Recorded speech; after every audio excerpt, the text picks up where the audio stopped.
The Affair of the Vermilion Cipher, Chapter 3, The Vermilion Trail, a brief recapitulation for those readers who have but lately joined our narrative or whose memories may require refreshment.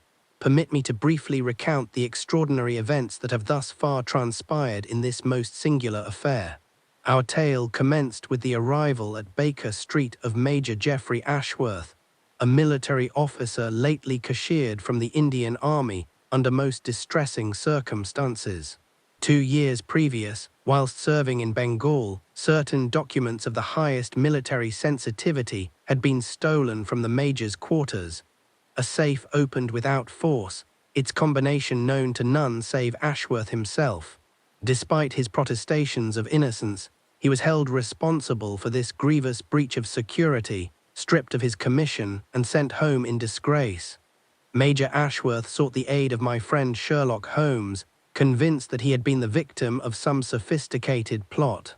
His conviction was soon vindicated when, that very evening, assassins from a Chinese criminal organization known as the Black Lotus attempted to murder him upon the fog-shrouded docks of Limehouse. Only Holmes's foresight and our timely intervention preserved the Major's life, though one of the attackers fell to my bullet.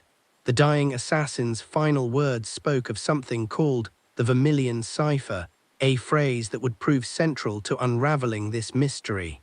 Through patient investigation and considerable danger, Holmes discovered that this cipher was no mere legend, but a master list of British intelligence agents throughout Asia, created years ago and split into 2 parts for security: the encoded text itself and the key to deciphering it.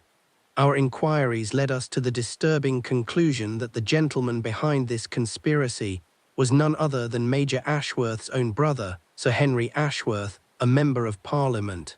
Driven by ambition and desperate for funds, Sir Henry had hired the Black Lotus to steal the documents that would lead him to the cipher. He sought power, the terrible power to expose or protect British agents at will, to manipulate policy, perhaps even to sell secrets to foreign powers for his own enrichment. The trail had led us to Bath, to interview Lieutenant Colonel Forsyth, who possessed the key to the cipher. Then to a banking establishment where we set a trap for Sir Henry's hired criminals. And finally to Sir Henry's own country house, where a confrontation of terrible violence resulted in the Member of Parliament's death at the hands of his own brother, whom he had so grievously wronged. The Vermilion Cipher was recovered. Justice of a sort was served. And yet, Chapter 3 begins, and yet, as Holmes and I sat in our familiar sitting room 3 days hence, watching the grey London dawn break over the rooftops, my friend's expression was one of deep unease rather than satisfaction. "Watson," he said at last, breaking a silence that had stretched for nearly an hour, "does it not strike you that this affair has concluded altogether too neatly?" I looked up from the newspaper I had been attempting without much success to read. "What do you mean, Holmes? Sir Henry is dead, the cipher recovered, Major Ashworth vindicated. Surely the case is closed." "Is it?" Holmes rose from his chair and began that restless pacing which always indicated his mind was working through some knotty problem. "Consider, Watson, we have Sir Henry's confession extracted in extremis. We have Shen Wu's testimony given in exchange for leniency. We have recovered what we believe to be the cipher, but have we truly verified any of this? Have we confirmed that the document we seized is genuine? Have we identified all the players in this elaborate game? You suspect there is more to discover. I suspect, my dear Watson, that we have been looking at shadows rather than substance. There are inconsistencies, loose threads that trouble me greatly. What became of Lei Chen, the silk merchant who actually performed the theft in Bengal? Where did Sir Henry obtain his specialized knowledge of the cipher? And most troubling of all, why now? Sir Henry only located the cipher 3 weeks ago, yet the attempts on Major Ashworth's life began almost immediately. What changed? What triggered this sudden urgency? He turned to face me, and I saw in his grey eyes that fierce light that appeared when he was on the scent of something significant. "Watson, I fear we may have caught only the catspaw in this affair, while the true hand that moves the pieces remains hidden in the shadows. And if I am correct, the most dangerous phase of this investigation lies not behind us, but ahead." A knock upon our door interrupted this troubling discourse, and Mrs. Hudson entered bearing a telegram on her silver tray. "Just arrived, Mr. Holmes," she announced. The boy said it was most urgent. Holmes tore open the envelope and scanned its contents, his expression darkening with each word. When he looked up, his face was grim. "It is from Lieutenant Colonel Forsyth in Bath. He writes, attempted burglary last night. Key remains safe but house badly damaged. Fear another attempt imminent. Request your immediate assistance." I felt a chill run down my spine. "Then it is not over." "No, Watson, I very much fear it is not over at all. Someone still seeks the key, someone who knows that the cipher is useless without it. And if Sir Henry did not send those burglars, being 3 days dead, then who did?" He strode to the window and gazed out at the awakening city, his profile sharp against the growing light. "Pack your bag, Watson. We return to Bath within the hour, and bring your revolver. I suspect that before this day is done, we shall have need of it." Thus began the next phase of our investigation into the affair of the Vermilion Cipher, a phase that would prove even more dangerous and complex than what had gone before, and which would lead us to discoveries that would shake our understanding of the entire conspiracy to its very foundations.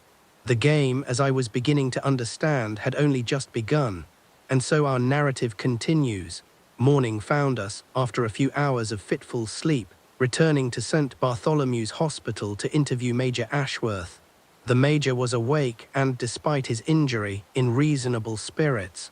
The night's events had clearly been much on his mind, for he greeted us with an eagerness that spoke of many unanswered questions. "Mr. Holmes, Dr. Watson," he said as we entered his room, "I owe you both my life. Those men would surely have killed me had you not intervened." "Think nothing of it, Major," Holmes replied, pulling a chair close to the bedside. "But now we must speak seriously about what occurred last night and about the events in Bengal. I believe the two are intimately connected, and I have reason to think that you were not responsible for the theft of those documents." Ashworth's face transformed, hope dawning in his eyes. "You believe me innocent?" "I do more than believe, Major. I have evidence. The man who attacked you last night before he died confessed that his organization was responsible for the theft. They were hired by an English gentleman to open your safe and steal the documents. You were the victim of a sophisticated plot, not a negligent officer." Tears welled in Ashworth's eyes, and he turned his face away, overcome by emotion. "These 2 years," he said hoarsely, "these 2 years have been a living hell. To be suspected by my comrades, to see doubt in my brother's eyes, to know that my honor was questioned, it has been unbearable.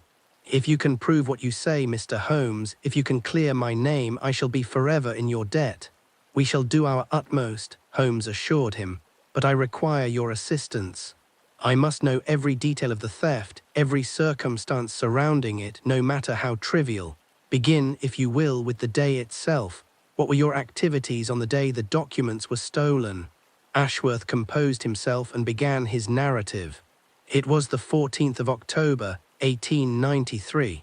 I remember the date precisely because it was the anniversary of my father's death, and I had been somewhat melancholy that morning. I rose at my usual hour, 6 o'clock, and performed my morning ablutions. At 7, I breakfasted in the officers' mess, where I conversed with Captain Thornbury and Lieutenant Morrison about routine regimental matters. At 8, I returned to my quarters to review certain correspondence. "And the safe?" Holmes prompted. "Did you open it that morning?" "Yes, I needed to consult one of the documents regarding troop dispositions along the frontier. I opened the safe at approximately 8:30, removed the document I required, studied it for perhaps 20 minutes, then returned it to the safe and secured it once more." "Did anyone observe you opening the safe?" Ashworth frowned in concentration. "My orderly, Private Simmons, was in the adjoining room, but he could not have seen the safe or observed me working the combination. The safe was positioned in an alcove away from the door. No one else was present. Continue, please." "At 9 o'clock, I was summoned by Colonel Pettigrew.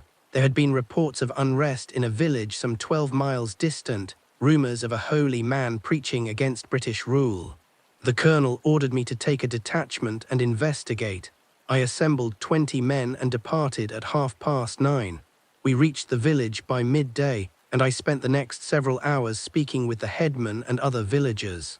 The reports proved to be exaggerated. The holy man was merely a wandering ascetic, quite harmless. We departed the village at 3 o'clock and arrived back at the cantonment shortly before 7 that evening. And when did you discover the theft? Immediately upon returning to my quarters. I had intended to secure certain papers in the safe before dining, and when I opened the door, I saw at once that the documents were gone. The safe had been opened, not forced, but opened as if by someone who knew the combination. I immediately reported the theft to Colonel Pettigrew, and the investigation began that very evening. Holmes leaned back in his chair, his fingers pressed together in his characteristic manner. Most interesting. Now, Major, I must ask you to think very carefully.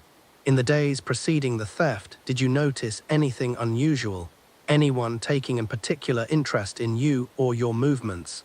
Any strangers in the cantonment? Ashworth was silent for a long moment, his brow furrowed in thought. There was one thing, he said at last, though I attached no significance to it at the time. About a week before the theft, a Chinese merchant arrived at the cantonment. He claimed to be selling silks and other fine goods from Canton. Several of the officers made purchases from him, and he was permitted to set up his wares in the compound for 3 days. I recall that he was a cultured man, well spoken in English, and he seemed quite legitimate. Did you purchase anything from him? Holmes asked sharply. I did, actually, a rather fine silk scarf for my brother's birthday. The merchant delivered it to my quarters personally, as I was on duty when he packed up his wares to leave. He entered your quarters. Yes, but only briefly, and my orderly was present the entire time. He handed me the wrapped package, I paid him, and he departed. I thought nothing of it. Holmes rose from his chair and began to pace, his excitement barely contained. Watson, do you see it? The merchant enters Ashworth's quarters, ostensibly to deliver a purchase. During those few minutes, he would have had opportunity to observe the room, to note the position of the safe, perhaps even to plant some device or mechanism that would allow him to return later. But how could he open the safe without the combination? I objected. A master criminal, Watson, particularly one trained in the arts of the Chinese secret societies, would have many methods at his disposal. He might have secreted himself in the quarters and observed Ashworth opening the safe, using a mirror or some other device to see the combination. Or he might have employed more sophisticated techniques. There are substances that can be applied to the safe dial that retain the impression of fingers, revealing which numbers have been touched. Or consider this, what if the merchant, during his brief visit, managed to apply some substance to Ashworth's fingers, a substance that would later leave traces on the safe dial, making it possible to deduce the combination? Good heavens, I exclaimed. Is such a thing possible? Not only possible, Watson, but documented. I have in my files an account of a similar case in Shanghai some years ago. The criminal involved used a fine dust composed of powdered graphite and a sticky resin. Applied to the victim's hands, it would transfer to any surface touched and remain visible for several hours under the right light. Ashworth looked appalled. You mean this merchant deliberately arranged the entire transaction simply to gain access to my quarters? Almost certainly. And I would wager that if we could locate this merchant now, we would find him to be a high-ranking member of the Black Lotus. Major, can you describe this man in detail? He was of medium height, perhaps 5 feet 6 inches, with the typical features of a southern Chinese, smooth skin, no facial hair, dark eyes. He wore traditional Chinese dress, a long silk robe of dark blue with embroidered dragons. His hands were very fine, almost delicate, with long fingers. He spoke English with only a slight accent, and his manner was courteous, almost scholarly. His age, difficult to say. 40 perhaps, or he might have been older. It is hard to judge with Chinese features. Holmes nodded thoughtfully. Did he give a name? He called himself Li Chen, though whether that was his true name I cannot say. Li Chen, Holmes repeated, committing the name to memory. Watson, make a note of that name. It may prove useful in our inquiries. I dutifully recorded the information in my notebook, along with the other details Ashworth had provided. Now, Major, Holmes continued, I must ask you about events more recent. In the days since your return to London, have you been attempting to investigate the theft yourself? Ashworth hesitated, and I saw a flicker of something, guilt perhaps, or embarrassment, cross his features. I have, he admitted. I could not simply accept what had happened, allow my reputation to remain destroyed without making some effort to discover the truth. I made inquiries, Mr. Holmes, discreet inquiries among certain individuals who might have knowledge of such matters. What sort of individuals? Holmes asked, his tone neutral but his eyes keen. Former soldiers, men who had served in India and who had connections to the intelligence services. I also made the acquaintance of a certain individual in Limehouse, a Chinese gentleman who runs a respectable importing business, but who is rumored to have connections to the less savory elements of that community. I thought he might be able to provide information about Chinese criminal organizations. And what did you learn? Very little, to be truthful. Most of my former comrades wanted nothing to do with me, tainted as I am by the scandal.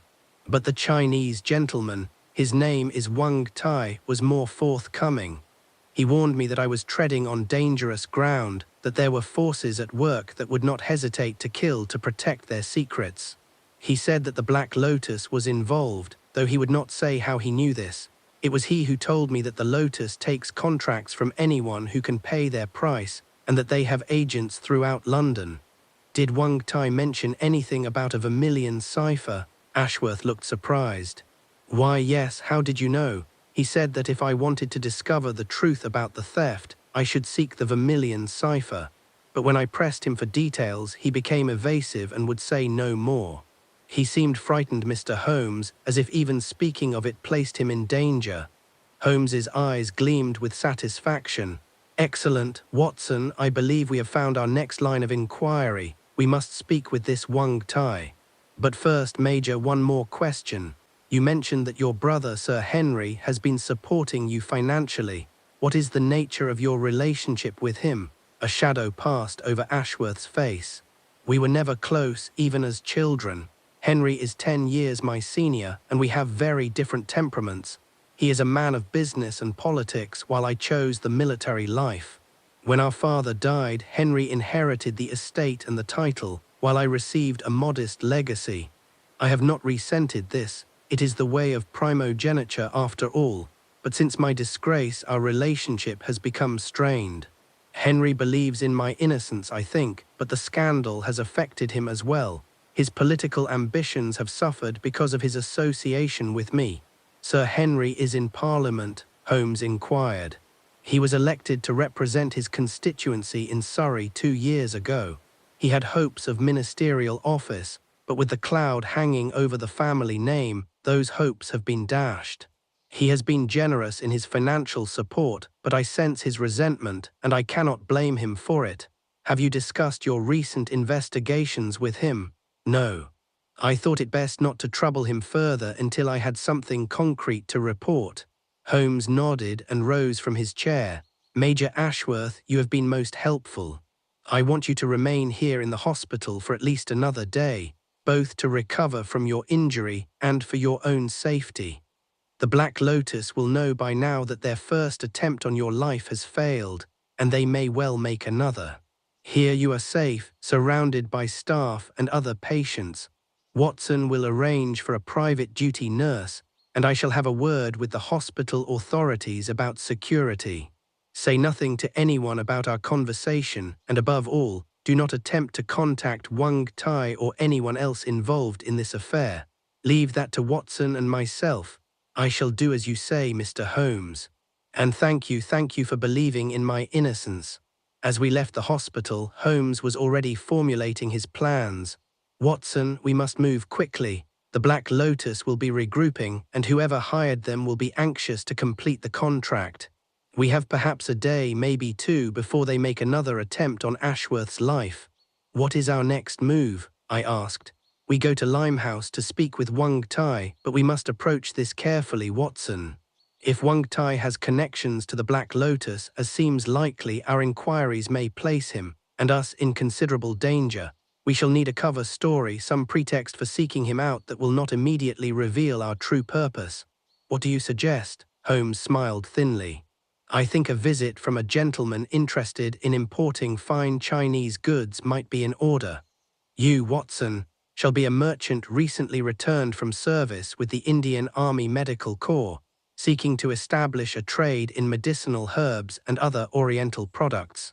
I shall be your associate and advisor. This should give us an excuse to speak with Wang Tai while observing his establishment and gauging his reactions to our presence. And if he sees through our deception, then we shall have to rely upon our wits and, if necessary, your revolver. But I do not think it will come to that. Wang Tai is a businessman first and foremost. If he has survived in Limehouse while maintaining connections to the criminal underworld, he is a man who knows when to speak and when to keep silent, when to cooperate and when to resist. We must simply ensure that cooperation appears to be in his best interest. We spent the remainder of the morning in preparation. Holmes disappeared into his bedroom and emerged transformed, his hair darkened with some preparation, his face subtly altered with the judicious application of makeup that aged him by 10 years, and his clothing changed to the sort of prosperous but conservative attire favored by successful merchants. I meanwhile prepared a portfolio of documents that would support our cover story, including letters of introduction, carefully forged by Holmes in a matter of minutes, and a list of medicinal supplies supposedly sought by various London pharmacies and hospitals. By early afternoon, we were ready. We took a cab to within a few streets of our destination, then proceeded on foot through the labyrinthine streets of Limehouse. The neighbourhood presented a stark contrast to the respectable districts of London to which I was accustomed. Here the buildings leaned against each other like drunken men, their facades grimy with decades of accumulated soot. The air was thick with the smell of fish, spices, and something sweet and cloying that I recognized with a physician's certainty as opium. The street was crowded with a mixture of races and types, Chinese laborers in their traditional garb, Lascars from the Indian merchant ships, European sailors on shore leave, and the usual collection of street vendors, beggars, and women of dubious profession that populated such quarters. We attracted some attention, two well-dressed gentlemen walking purposefully through these mean streets, but Holmes's air of confidence and my own military bearing seemed to discourage any thought of accosting us. There, Holmes said, pointing to a building at the end of a narrow lane, that is Wang Tai's establishment. The building was 3 stories tall and better maintained than its neighbors. The ground floor housed a shop whose window displayed an array of Chinese goods, silks, porcelain, jade ornaments, and other articles of Oriental manufacture. Above the door, a sign in both English and Chinese characters proclaimed, Wang Tai & Co., importers of fine Oriental goods. We entered the shop, and a small bell above the door announced our arrival. The interior was dimly lit but clean and well organized. Shelves lined the walls, filled with merchandise that seemed to cover every possible category of Chinese manufacture. The air was heavy with incense, and from somewhere in the back of the establishment came the sound of voices speaking in rapid Chinese. A young Chinese man emerged from the back room, bowing slightly in greeting. "Good afternoon, gentlemen. How may I be of service? We wish to speak with Mr. Wang Tai," Holmes said in his assumed voice, slightly deeper and more authoritative than his natural tone. "We have a business proposition that may interest him." "Mr. Wang is very busy," the young man replied, his English excellent but flavored with a slight accent.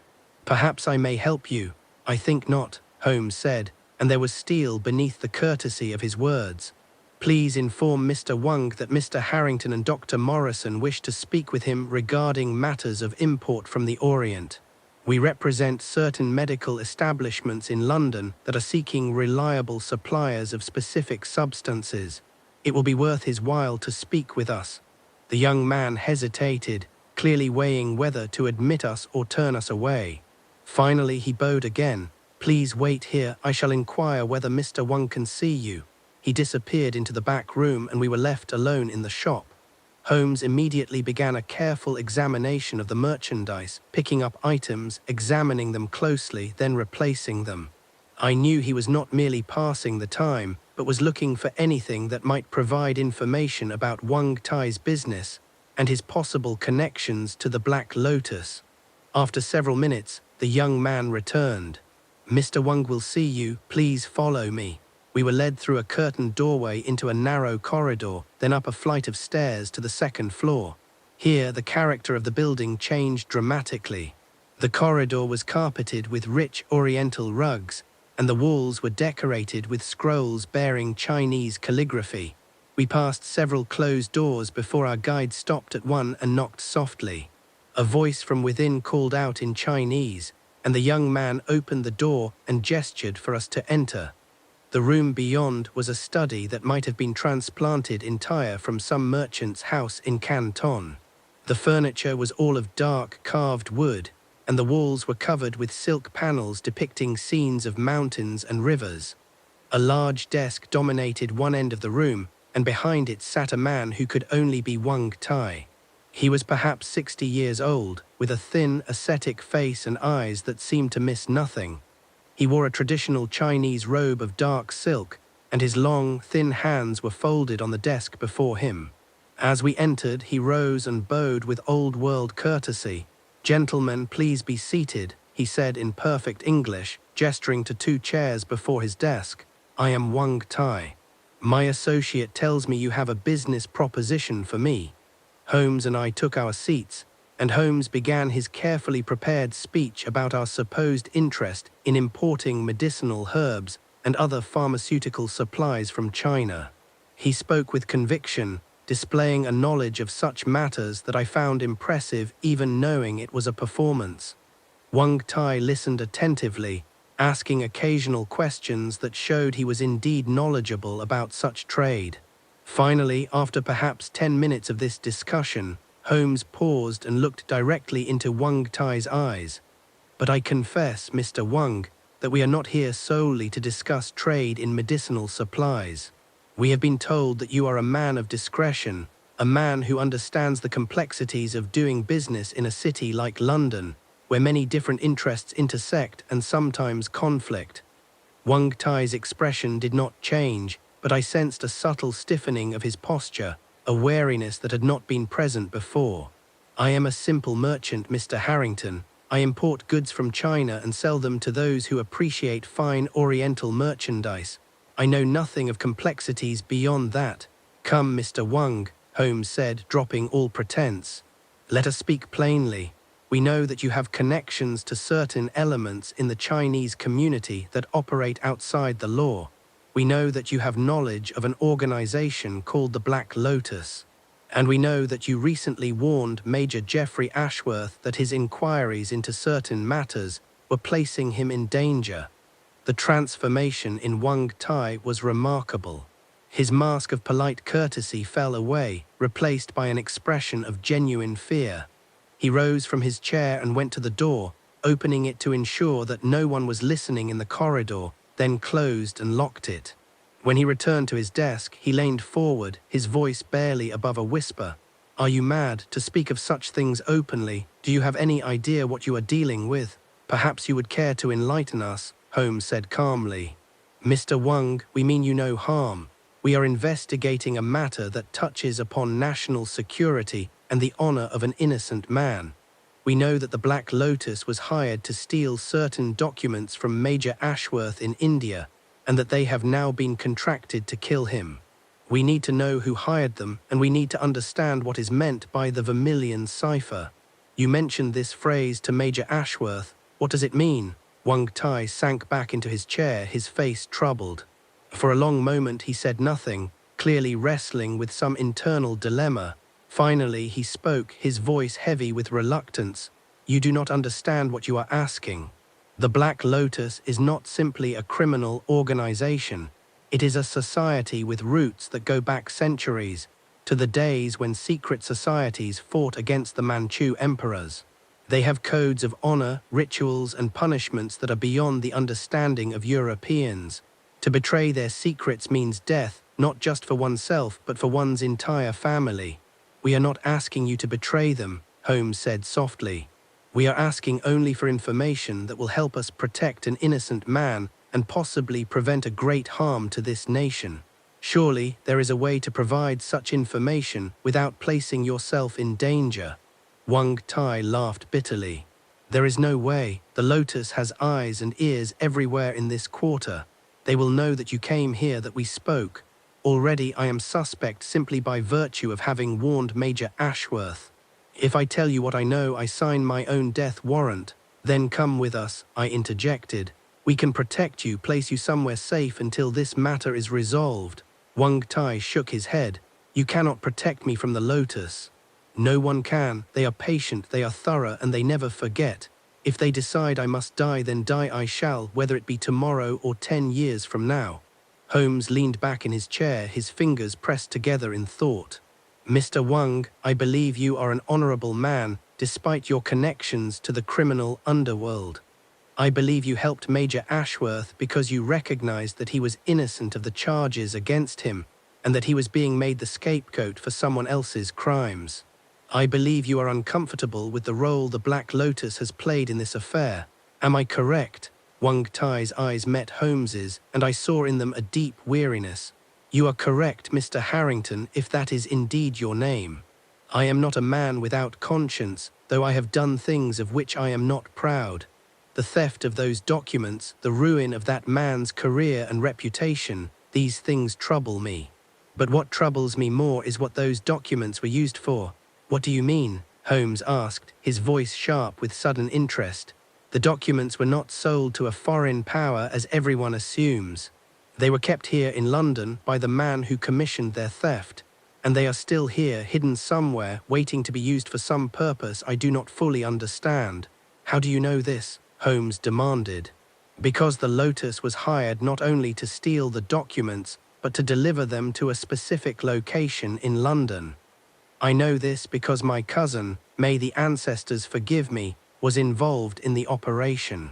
He was the one who posed as a silk merchant and gained access to Major Ashworth's quarters. He told me of the job before he carried it out, and he told me afterward that the documents had been delivered to an address in Mayfair to a gentleman of high standing. Your cousin, is he still alive? He is dead. He was killed 3 months ago, stabbed in an alley not far from here. The official verdict was robbery, but I know better. He was killed by the Lotus, for reasons I can only guess at. Perhaps he knew too much, perhaps he spoke too freely. Whatever the reason, he paid the price for his involvement. Did he tell you the name of this gentleman in Mayfair? Holmes asked urgently. No, he was too afraid. But he did tell me one thing. He said that the gentleman had paid for the job in gold sovereigns marked with a peculiar symbol. He described it as a circle with a cross inside, and within the cross 3 small dots arranged in a triangle. Holmes's eyes widened almost imperceptibly, and I knew that this detail had significance for him, though I could not guess what it might be. And the Vermilion Cipher, Holmes pressed. What is it? Wang Tai hesitated again, then seemed to come to a decision. I do not know exactly what it is, but I have heard it mentioned in connection with this affair. The cipher is said to be a key, a way of unlocking or understanding something of great importance. My cousin mentioned it once, saying that the gentleman had asked the Lotus to search for it, that he would pay handsomely for its recovery. But what it is, where it is, I do not know. Is it a document, an object, a code of some sort? I do not know, Wang Tai repeated, and I believed him. I know only that it is connected to the documents that were stolen and that finding it is of paramount importance to someone. Holmes rose from his chair. Mr. Wang, you have been most helpful, and you have my word that we shall do everything in our power to ensure that your assistance does not become known. But I must ask one more favor of you. If you hear anything more about the Vermilion Cipher, or about the gentleman in Mayfair who commissioned the theft, will you send word to me? You may address any communication to Mr. Sherlock Holmes at 221 Billion Baker Street. Wang Tai's eyes widened in recognition. Sherlock Holmes, I might have known. Your disguise is excellent, Mr. Holmes, but now that I look more closely, I can see through it. You are even more famous in our community than among your own people. There are many stories told about you in the tea houses and opium dens of Limehouse. I trust they are not too unflattering, Holmes said with a slight smile. Will you help us, Mr. Wang? The merchant was silent for a long moment, then nodded slowly. I will send word if I learn anything more. But Mr. Holmes, I beg you to be careful. Whoever is behind this affair has resources and connections that reach into the highest levels of society. Such a man will not hesitate to destroy you if you threaten his plans. I shall bear your warning in mind, Holmes assured him. And now Watson and I must take our leave. We have much to do and little time in which to do it. As we descended the stairs and made our way back through the shop, I felt eyes upon us, not hostile perhaps, but watchful, assessing. The young man who had first greeted us stood behind the counter, and though his expression was neutral, I sensed an awareness in him that suggested he had been listening to our conversation, or at least knew its import. We emerged into the street, and Holmes immediately set a brisk pace, leading us through a series of turns and doubling backs that I recognized as designed to shake off any potential followers. Only when he was satisfied that we were not being observed did he slow his pace and speak. Watson, this case grows more complex with every passing hour. We have learned much, but we have also uncovered new mysteries that demand explanation. The mark on the gold sovereigns, I said. You recognized it, didn't you? I did indeed. It is the mark of Cartwright's Bank, one of the oldest and most prestigious private banks in London.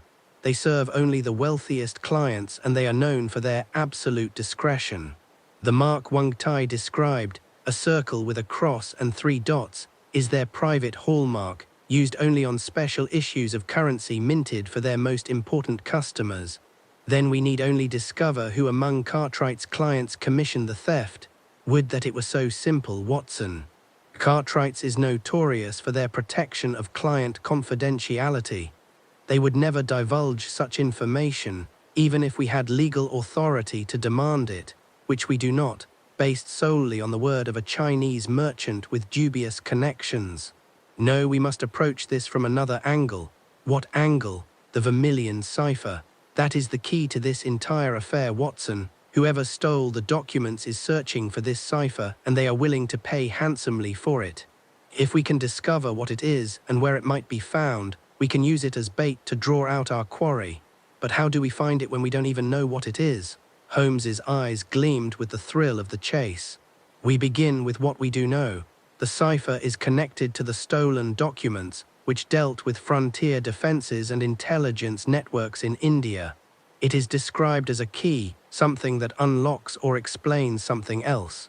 And it is called vermilion, which suggests either its color or perhaps its association with something red, something connected to China, for vermilion is a color of great significance in Chinese culture.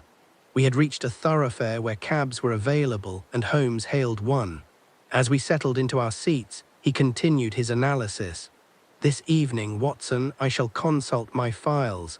I have accumulated over the years a considerable body of information about military matters, intelligence operations, and various codes and ciphers used by different organizations. If this Vermilion Cipher is something known to the intelligence services, even if only by rumor, I may find some reference to it.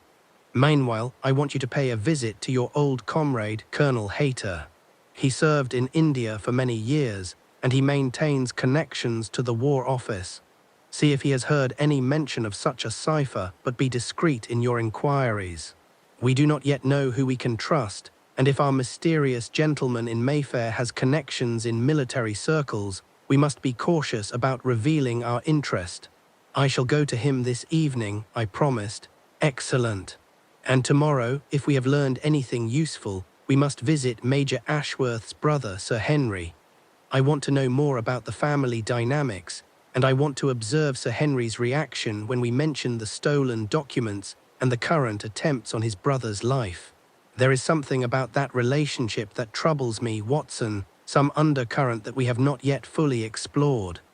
We returned to Baker Street, where Holmes immediately disappeared into his study, emerging only briefly for a light supper before returning to his research. I meanwhile dressed for an evening visit and took a cab to Colonel Hayter's comfortable home in Kensington. Hayter, an old friend from my army days, welcomed me warmly and offered me a cigar and a brandy. We spent some time in pleasant reminiscence before I carefully steered the conversation toward India and the intelligence services that operated there. "Hater," I said as casually as I could manage, "you were in India during the 90s, were you not? Did you ever hear mention of something called the Vermilion Cipher?" The colonel's expression changed instantly, becoming guarded. "Where did you hear that name, Watson?" "From someone who had connections to military intelligence," I replied, deliberately vague. "I gather it's something of significance." Hayter was silent for a long moment, clearly debating how much to tell me. Finally, he leaned forward, his voice low. "Watson, the Vermilion Cipher is not something to be discussed lightly. It's classified information of the highest order. I'm surprised that anyone outside a very small circle within the intelligence services even knows the name." "What is it?" I asked, my pulse quickening. "I don't know all the details. I was never cleared for that level of information. But I can tell you what I've heard through the grapevine. The Vermilion Cipher is supposedly a master key to a network of intelligence agents and informants throughout Asia.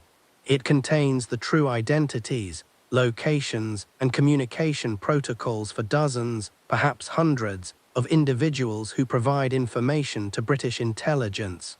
If such a document fell into enemy hands, the entire intelligence apparatus in that part of the world would collapse overnight. Agents would be exposed, arrested, executed.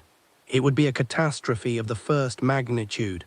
I felt a chill run down my spine. "And does this cipher actually exist? That's the question, isn't it? Some say it's merely a legend, something invented to frighten potential traitors. Others believe it exists but is held in the highest security, perhaps even in London rather than India, precisely to prevent its capture. There have been rumors over the years of various attempts to locate or steal it, but nothing confirmed. If it exists, where would it be kept? If I knew that, Watson, I'd be a far more important man than I am," Hayter said with a rueful smile. "But if I had to guess, I'd say it would be in the hands of someone very senior in the intelligence services, someone with the authority and the resources to keep it safe, perhaps even someone at the Foreign Office." We talked for a while longer, but Hayter could, or would, tell me no more. As I prepared to leave, he gripped my arm and looked at me seriously. "Watson, I don't know what you and Holmes are involved in, but if it touches upon the Vermilion Cipher, you're playing a very dangerous game. There are men who would kill without hesitation to protect such secrets, and others who would kill just as readily to possess them. Be careful, my friend." I promised that I would be and took my leave. The cab ride back to Baker Street seemed to take an eternity, so eager was I to share what I had learned with Holmes. I found him still in his study, surrounded by papers and files, a haze of pipe smoke hanging in the air above him. "Holmes," I exclaimed as I entered, "I've learned what the Vermilion Cipher is." He looked up, his eyes bright with interest. "As have I, Watson, but please tell me what Colonel Hayter revealed." I recounted my conversation, and when I finished, Holmes nodded in satisfaction. "Excellent. Your information confirms what I have discovered in my own researches. The Vermilion Cipher is indeed real, Watson, and it is indeed as significant as Hayter suggested. But there is more, much more." He rose and began to pace, his words tumbling out with increasing rapidity as his excitement grew. "The cipher was created in 1887 by Sir Charles Pemberton, then the head of Indian intelligence. It was his masterwork, a complete catalogue of every agent, every informant, every source of information in British Asia. But Pemberton was a paranoid man, Watson, and he feared that even the most secure location could be compromised. So he did something extraordinary. He divided the cipher into two parts." "Divided it? How?" "The cipher itself, the names, locations, and protocols, was encoded using a tremendously complex substitution system. Without the key to that system, the cipher is merely gibberish, meaningless symbols. The key was kept separate in a different location, and only a handful of men even knew of its existence. If either the cipher or the key were to fall into enemy hands alone, it would be useless, but together," he trailed off significantly, "together they would expose the entire intelligence network." I finished. "Holmes, the documents that were stolen from Major Ashworth, Do you think they contained information about the cipher? I think they contained more than information, Watson. I think they contained the actual location of one of the two parts, either the cipher itself or the key. And I think whoever stole those documents has been searching for that location for the past 2 years, and has thus far been unsuccessful in finding it. That is why Ashworth is still alive, or was, until recently. Someone has decided that Ashworth himself might know more than he realizes, or that his continued existence poses some other threat. Hence the contract on his life, but Ashworth clearly knows nothing about the cipher, I objected. No, but he might lead us to it, which is precisely what concerns our mysterious gentleman in Mayfair.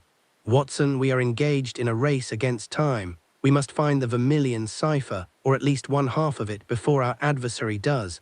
If he succeeds in assembling both parts, the consequences for British intelligence could be catastrophic. Where do we even begin to search? Holmes returned to his desk and shuffled through several documents. I have been attempting to trace the movements of Sir Charles Pemberton after he created the cipher. He retired from service in 1889 and returned to England. He lived quietly in Sussex until his death in 1892. His papers were supposedly destroyed according to his wishes, but I suspect that certain items of particular sensitivity were removed before the general destruction occurred. By whom? That is what we must discover. But I have a theory, Watson. Pemberton was a careful man, and he would have ensured that the cipher and its key were placed in the hands of someone he trusted absolutely. I have compiled a list of individuals who were close to Pemberton, men who served under him and who would have had his confidence. He handed me a sheet of paper on which were written 5 names.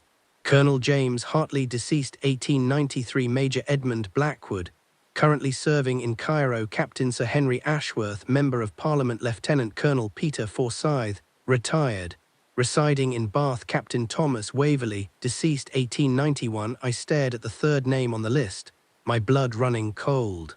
Holmes, you cannot possibly suspect Sir Henry Ashworth. He is the Major's own brother.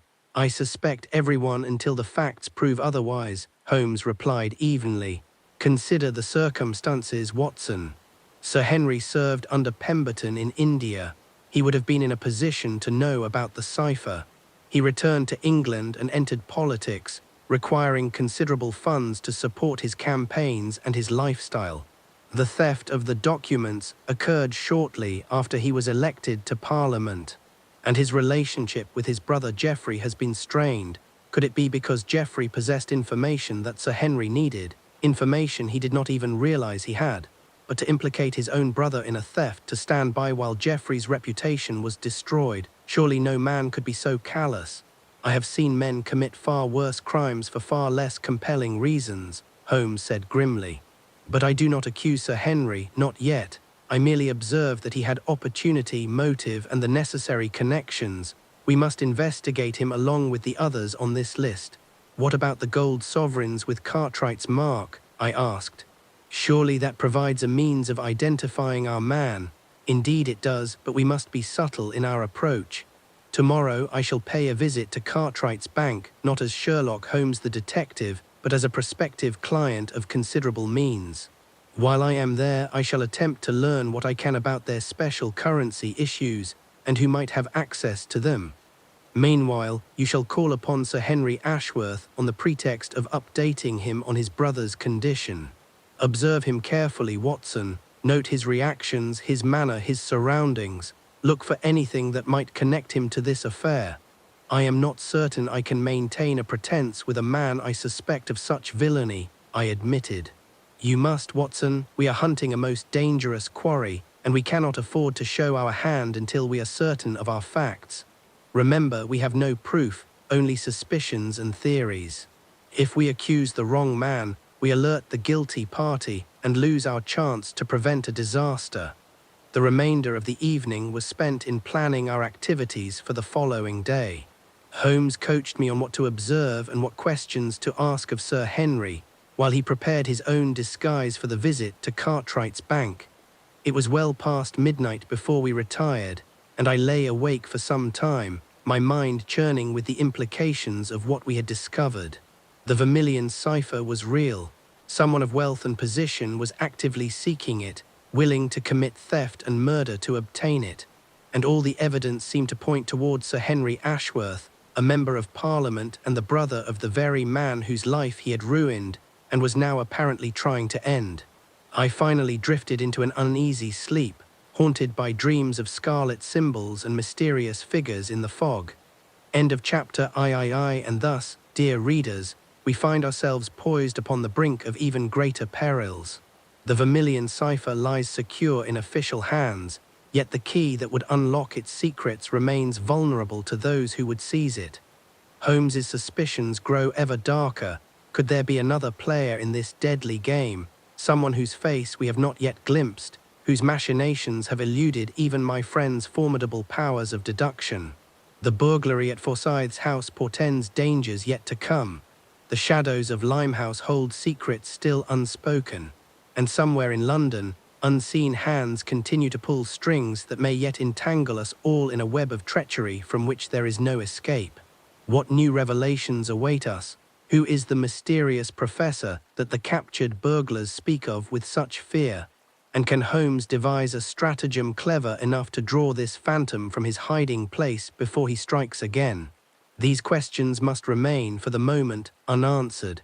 But I assure you the most astonishing turns of this extraordinary affair are yet to unfold. The trap is being set, the players move into position, and the stakes grow higher with each passing hour.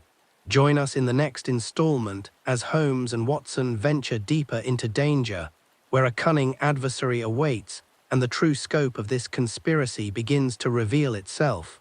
Until we meet again, I remain your obedient servant in the chronicling of these most remarkable events, Dr. John H. Watson. The investigation continues in Chapter IV.